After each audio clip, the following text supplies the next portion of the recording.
Hello to my fellow history lovers and people that say, if I learn something new today, it will be a good day. I am still in beautiful California, and we have been talking the last few days about what was going on in California during the American Revolution. And part of it was King Charles III of Spain is trying to control California.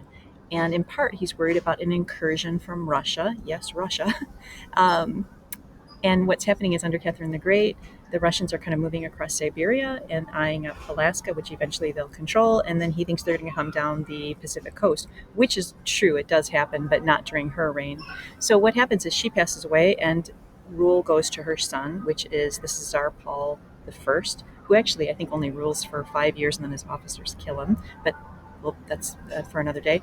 And then beneath us is something called the headquarters for the, get this, Russian American company.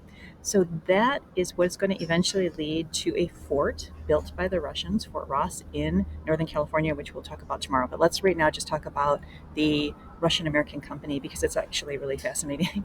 So the Russian American company is basically a state owned entity, kind of like the British East India Tea Company. It's a monopoly that's controlled mostly by the government or the Tsar of Russia, and they have quite a bit of power. They can raise. They have their own ships. They can raise troops, etc.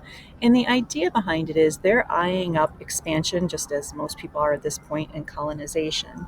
And they are now already in Alaska. And what I said earlier was below this picture is basically their headquarters in Alaska.